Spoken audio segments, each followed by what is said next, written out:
But first up, President Obama ramped up pressure on congressional Republicans to raise taxes on the wealthy.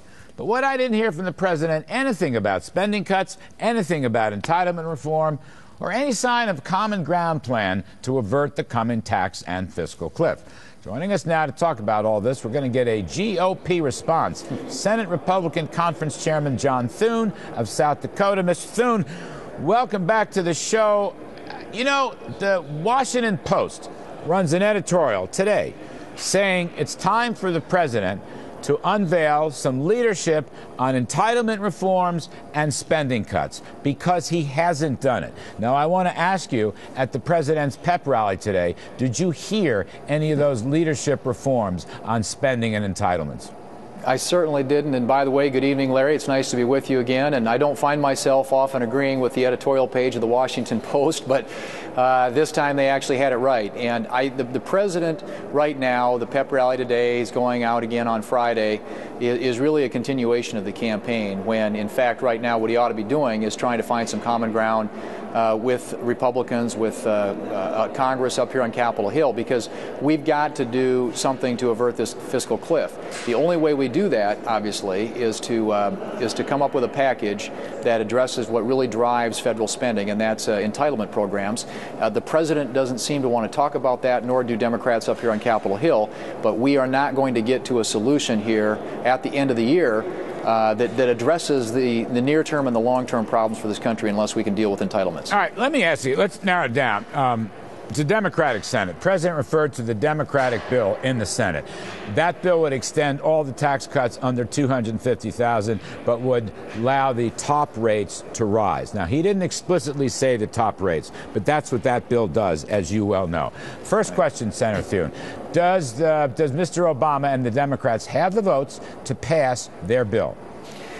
Well, I think they of course will have him in the Senate. I doubt that they would have him in the House of Representatives. But more importantly here, Larry, what they're talking about doing, if you think about this, the president came out of the election, he held a press conference, he said his number one priority is jobs and growth.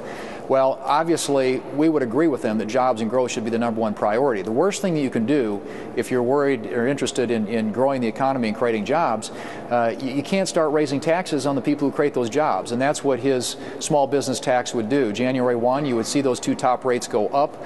That would mean almost 1 million small businesses would be faced with higher taxes. Those same small businesses employ 25% of the workforce.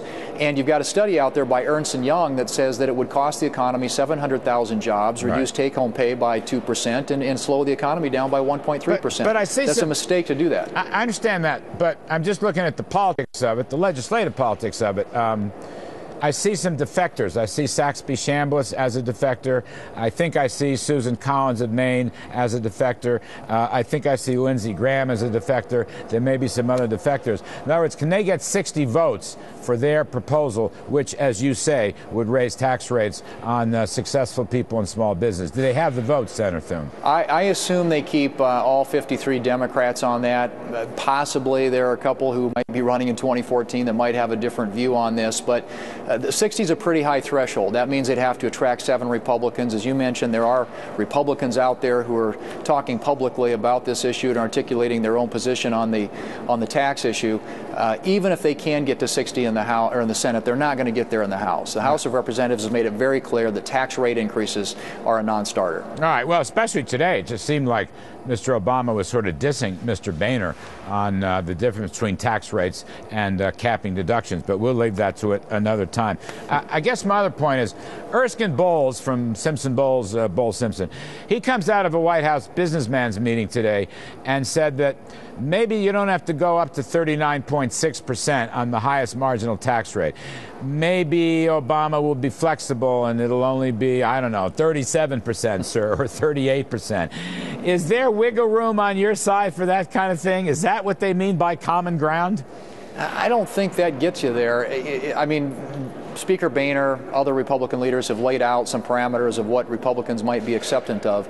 But if you raise taxes, whether it's 39.6, 37%, whatever, you're only raising enough revenue. Even if you go to the full taxes back in the Clinton era, 39.6 at the top rate and 36 at the second rate, You only raise $68 billion next year. That's enough to fund the government for less than a week. This does not solve the problem, and you do it at the expense of economic growth, which ultimately should be the goal here. If we want to solve deficits and debt problems, get the economy growing and expanding again. That generates more government revenue, and that makes these problems look a lot smaller by comparison. But the worst thing you can do, Larry, if you're concerned about growth, is to raise taxes on small businesses. Well, I think so. I mean, the incentive effect kicks in on the rates. But let me just ask you a final question, Senator Thune. What, in your judgment, is a key common ground concession that you, as Republican, you're in the leadership, would make to move this ball down the road? Wall Street, a lot of people, rise above partisan politics. Let's get something that'll get the stock market up a couple thousand points. If the president called you and asked you for a concession, what would it be, sir? Well, look, I think that, and we met with a number of CEOs today, all of whom expressed a concern about fixing this so that we can bring some stability and that the markets will have some confidence that Washington can function. Frankly, for us, the tax rate increases are a non-starter, particularly the tax rate increases on small businesses.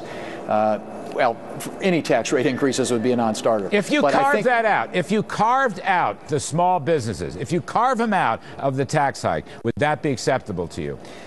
For me, probably not, but it might gain some votes. We've got some of our members who I think might find something like that acceptable. But Speaker Boehner put a significant amount of revenues on the table last summer or a summer ago when we were having these discussions early on, and it had to do with the area of loopholes, deductions, some of the various exemptions in the tax code. That's the kind of thing, I suppose, if the president were willing to come to the table with entitlement reform, that you might be able to find some consensus around. But I just don't see, with the current posturing the administration is taking, and that is no entitlement reform, and we're just going to let rates go up. I don't know how you find a deal on that any Republican or most Republicans at least can support. Senator John Thune, South Dakota, member of the Republican leadership. Thank you, sir. We appreciate your views very much. Thanks, Larry. Good to be with you. Many thanks to Senator John Thune.